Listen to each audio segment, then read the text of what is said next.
हरितालिका व्रत कथा।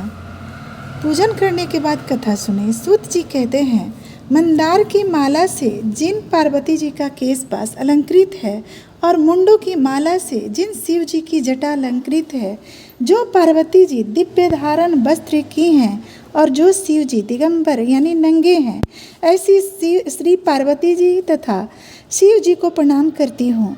रमणीक कैलाश पर्वत के शिखर पर बैठी हुई श्री पार्वती जी कहती हैं, हे महेश्वर, हमें कोई गुप्त व्रत या पूजन बताइए जो सब धर्मों में सरल हो, जिसमें परिश्रम भी कम करना पड़े लेकिन फल अधिक मिले। हे नाथ, यदि आप मुझ पर प्रसन्न हो तो यह विधान बताइए। हे प्रभु, किस तप व्रत या दान से आदि मध्य और अंत रहित आप जैसे महाप्रभु हमको प्राप्त हुए हैं। शिव जी बोले, हे देवी सुनो, मैं तुमको एक व्रत जो मेरा सर्वस्व और छिपाने वाला योग है, लेकिन तुम्हारे प्रेम से वशीभूत होकर मैं तुम्हें बतलाता हूँ। जैसे नक्षत्रों से चंद्रमा, ग्रहों में सूर्य, वर्णों में ब्राह्मण, देवताओं में विष्णु भगवान, नदियों में गंगा, पुराणों में महाभारत, वेदों में सामवेद और इंद्रियों में मन श्रेष्ठ है, सब पुराण और वेदों का सर्वस्व जिस तरह कहा गया है, मैं तुम्हें एक प्राचीन व्रत बतलाता हूँ। एकाग्र मन से सुनो। जिस व्रत के प्रभाव से तुमने मेरा आधा आसन प्राप्त किया है, वह मैं तुमको बतलाऊंगा, क्योंकि तुम मेरी प्रेयसी हो। भाद्रपद मास में हस्त नक्षत्र से युक्त शुक्ल पक्ष की तृतीया तिथि को उसका अनुष्ठान करने से स्त्रियां सब पापों से मुक्त हो जाती है। हे देवी, तुमने आज से बहुत दिनों पहले हिमालय पर्वत पर इस व्रत को किया था। यह वृतांत में तुमसे कहूँगा। पार्वती जी ने पूछा, हे नाथ, मैंने क्यों यह व्रत किया था? यह सब आपके मुख से सुनना चाहती हूँ। शिव जी ने कहा, भारत वर्ष के उत्तर की ओर एक बड़ा रमणीक और पर्वतों में श्रेष्ठ हिमवान नामक पर्वत है। उसके आसपास तरह तरह की भूमियाँ हैं, तरह तरह के वृक्ष उस पर लगे हुए हैं।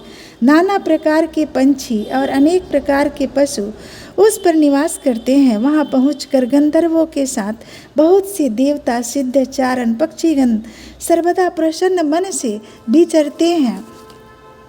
वहाँ पहुंचकर गंधर्व गाते हैं, अप्सराएं नाचती हैं। उस पर्वतराज के कितने ही शिखर ऐसे हैं कि जिनमें स्फटिक, रत्न और वैदुर्य मणि आदि की खानें भरी है। वह पर्वत ऊंचा तो इतना अधिक है कि मित्र के घर की तरह समझकर आकाश का स्पर्श किए रहता है। उसके समस्त शिखर सदैव हिम यानी बर्फ से आच्छादित रहते हैं और गंगा जल की ध्वनि सदा सुनाई देती है। हे पार्वती, तुमने बाल्यकाल में उस पर्वत पर तपस्या की थी। 12 वर्ष तक तुम उल्टी टंग कर केवल धुआं पी कर रही। 64 वर्ष तक सूखे पत्ते खाकर रही। माघ मास में तुम जल में बैठी रहती और बैसाख की दोपहरिया में पंचाग्नि तापती थी। श्रावण के महीने में जल बरसता तो तुम भूखी प्यासी रहकर मैदान में बैठी रहती थी। तुम्हारे पिता इस तरह के कष्ट सहन को देखकर बड़े दुखी हुए। वे चिंता में पड़ गए कि मैं अपनी कन्या किसको दूं। उसी समय नारद जी वहां आ पहुँचे। मुनि श्रेष्ठ नारद जी उस समय तुम्हें देखने गए थे। नारद जी को देखकर गिरि ने अर्घ्य, पाद्य, आसन आदि देकर उनकी पूजा की और कहा, हे स्वामिन, आप किस लिए आए हैं? मेरा अहोभाग्य है, आपका आगमन मेरे लिए अच्छा है। नारद जी ने कहा, हे पर्वतराज, सुनो, मैं भगवान विष्णु का भेजा हुआ आपके पास आया हूँ। आपको चाहिए कि यह कन्या रत्न किसी योग्य वर को दे। भगवान विष्णु के समान योग्य वर ब्रह्मा, इंद्र और शिव इनमें से कोई नहीं है। इसीलिए मैं यही कहूँगा कि आप अपनी कन्या भगवान विष्णु को ही देवें।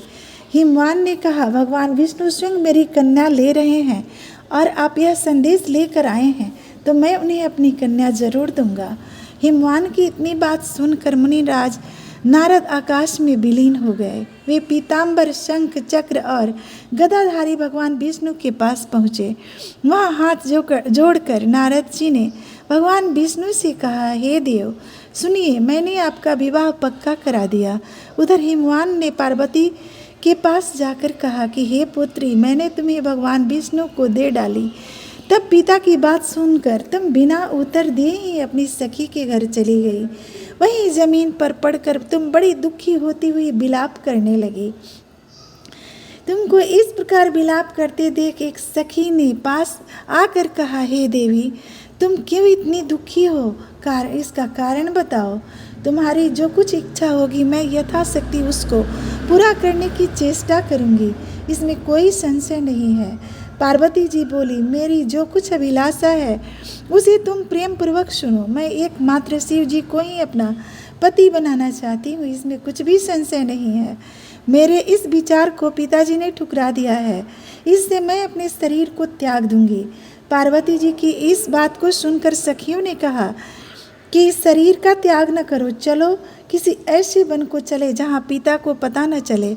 ऐसी सलाह पर तुम वैसे वन में जा पहुँची। उधर तुम्हारे पिता घर घर तुम्हें खोजने लगे, दूतों द्वारा खबर लेने लगे, कौन देवता या किन्नर मेरी पुत्री को हर ले गया है। उन्होंने मन ही मन कहा, मैं नारद जी के आगे प्रतिज्ञा कर चुका हूँ कि मैं अपनी पुत्री भगवान विष्णु को दूंगा। ऐसा सोचते सोचते हिमवान मूर्छित हो गए। गिरिराज को मूर्छित देखकर सब लोग हाहाकार करते दौड़ पड़े। जब होश हुआ तब सब पूछने लगे, गिरिराज आप अपनी मूर्छा का कारण बताइए। हिमवान ने कहा, आप लोग मेरे दुख का कारण सुने। न मालूम कौन मेरी कन्या को हर ले गया है। ऐसा नहीं हुआ तो मैं किसी काले सांप ने काट लिया है या सिंह खा गए होंगे उसे। हाय हाय, मेरी बेटी कहाँ गई? किसी दुष्ट ने मेरी पुत्री को मार डाला। ऐसा कह हुए वायु के झोंके से कांपते हुए वृक्ष के समान कांपने लगे। इसके बाद हिमवान तुम्हें वन वन खोजने लगे। वह वन भी सिंह, भालू, हिंसक जंतुओं से बड़ा भयानक हो रहा था। तुम भी अपनी सखियों के साथ उस भयानक पर्वत में चलती चलती एक ऐसी जगह जा पहुंची जहां वहाँ एक नदी बह रही थी। उसके रमणीय तट पर एक बड़ी सी कंदरा थी। तुमने उसी कंदरा में आश्रम बना लिया और मेरी एक बालुकामयी प्रतिमा बनाकर अपनी सखियों के साथ निराहार रहकर मेरी आराधना करने लगी। जब भाद्रपद शुक्ल पक्ष की हस्तयुक्त तृतीया तिथि प्राप्त हुई तब तुमने मेरा विधिवत पूजन किया और रात भर जाकर गीत वाद्यादि से मुझे प्रसन्न करने में बिताया।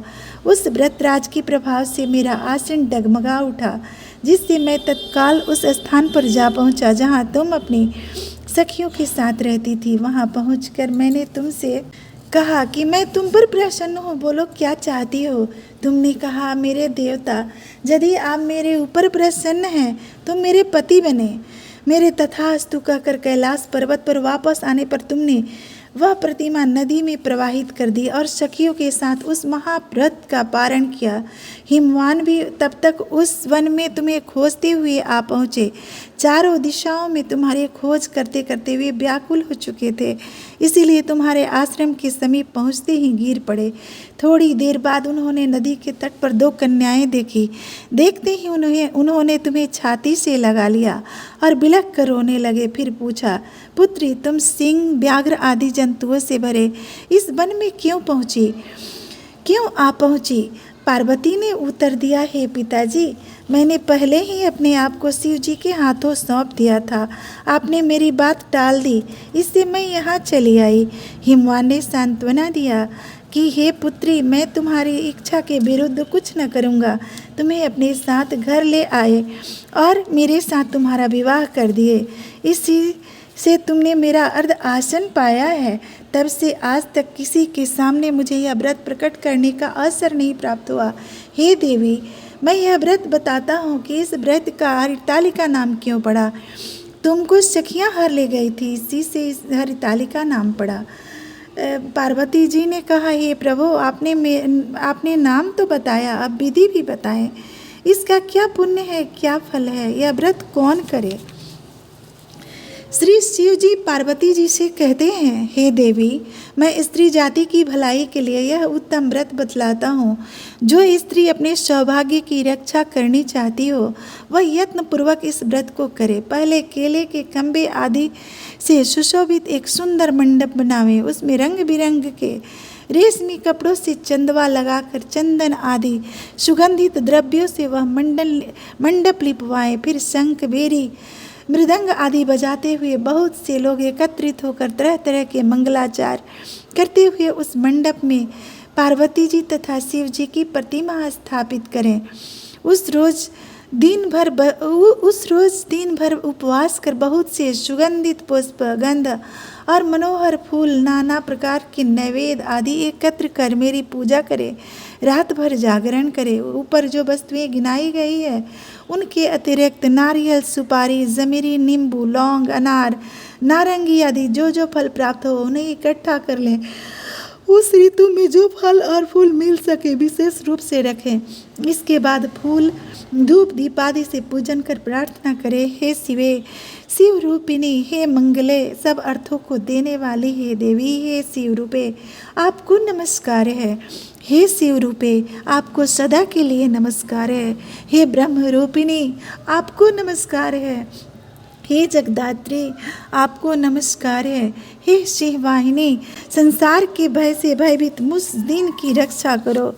मेरे सौभाग्य की पूर्ति के लिए मैंने आपकी पूजा की है। हे पार्वती मुझे राज्य और सौभाग्य दे, मुझ पर प्रसन्न होवे।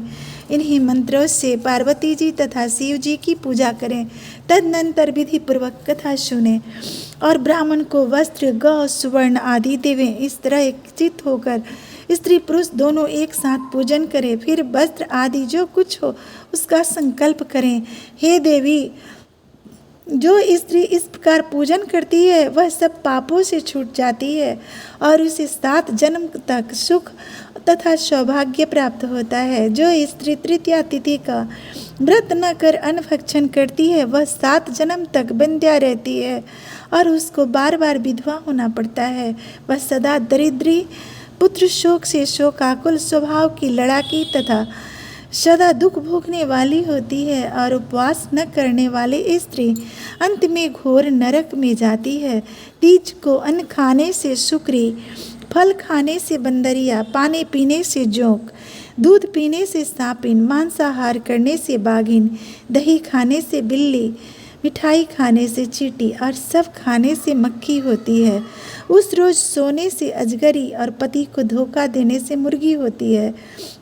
इसीलिए हर स्त्रियां व्रत अवश्य करें। दूसरे दिन स्वर्ण, चांदी, तांबा अथवा बांस के पात्र में अन्न भरकर ब्राह्मण को दान दें और पारण करें। जो स्त्री इस प्रकार व्रत करती है वह शिव जी के समान पति पाती है। वह और जब मरने लगती है तो माता पार्वती के समान उनका रूप हो जाता है। उसे सब प्रकार के सांसारिक भोग और सायुज मुक्ति मिल जाती है। इस हरितालिका की व्रत कथा मात्र सुन लेने से प्राणी को 1000 अश्वमेघ और सैकड़ों वाजपेयी यज्ञ करने का फल प्राप्त होता है। हे देवी, मैंने यह सब व्रतों में उत्तम व्रत बतलाया जिसके करने से प्राणी सब पापों से छूट जाता है। इसमें कुछ भी संशय नहीं है। बोलो जय शिव, जय माता पार्वती। हे शिव, जय शिवाय, जय शिवाय। ओम नमः शिवाय। हर हर महादेव।